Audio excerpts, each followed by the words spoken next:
2017an egindako hausnarketan EPPKko kideek erabaki zenuten etxera bueltatzearen bidean espetxe legalidadean barruan eman beharreko urratsak emateko prest zinetela. Zergatik hartzen da erabaki hori aukera hori urteetan itxita egon bazen?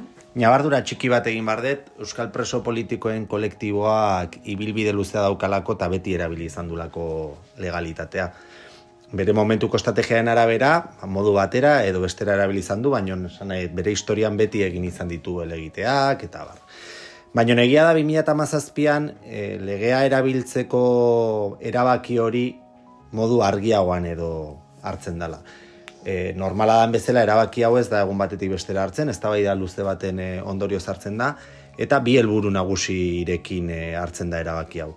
Alde batetik, helburu argiena edo presoen etxeratzea, azkartzea eta gauzatzea, baina badago beste bigarren helburu bat, politikoagoa, EPPKak momentu horretan ulertu zuen presoen etxeratzea gauzatuko balitz estatuari askapen prozesua oztopatzeko eta baldintzatzeko zeukan arma nagusia edo kenduko geniola.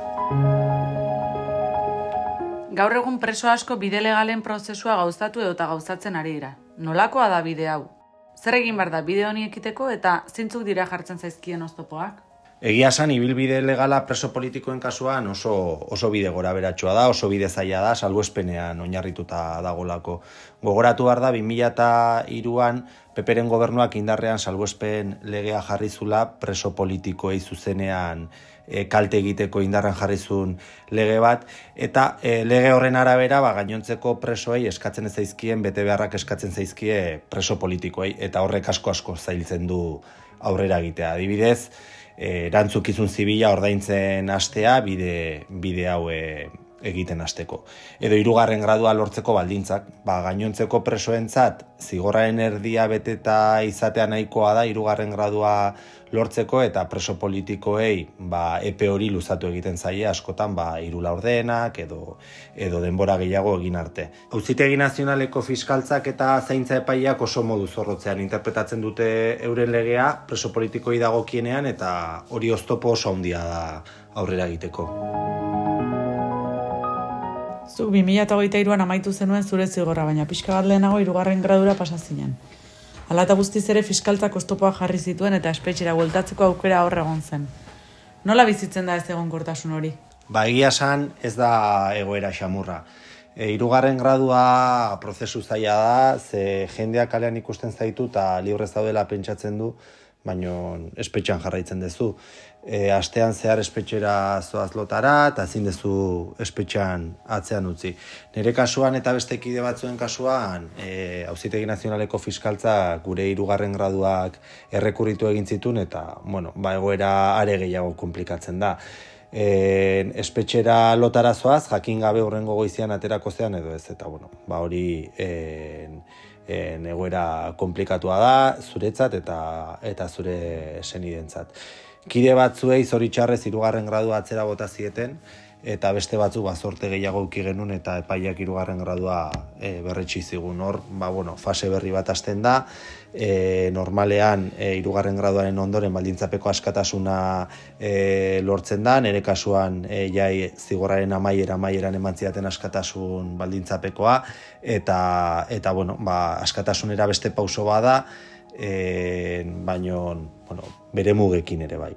Eta azkenik 2023ko abenduan askatasun osoa lortu nun. Askatasun osoa lortuta hor bai hasten dela fase berri bat, baina ez da fase erreza izaten ere. Presoa espetxetik ateratzen danean, jendeak pentsatzen du arazoak amaitu dirala, baina askotan arazoak ordun hasten dira, ez? Ze hainbeste urte espetxan pasa ondoren, behar askorekin ateratzen zea kalera, eta behar horiek asetzea oso lanek eza izaten da.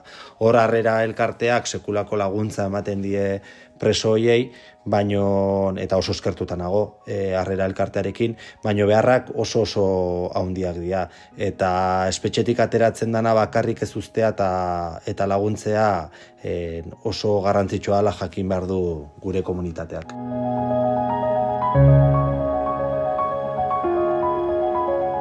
Urtarrilak 10ko hitzordua oso hitzordu garrantzitsua da.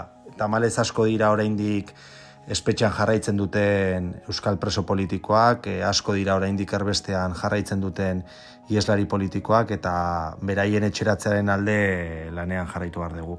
Gogoan daukate espetxean geundenean egun oso berezia izaten zala Bilboko Manifarena, arratsaldeko albistegien zai pasatzen genuen egun osoa, eta Bilboko kaleetan jende uholde ikusteak sekulako indarra ematen zigula aurrera jarraitzeko.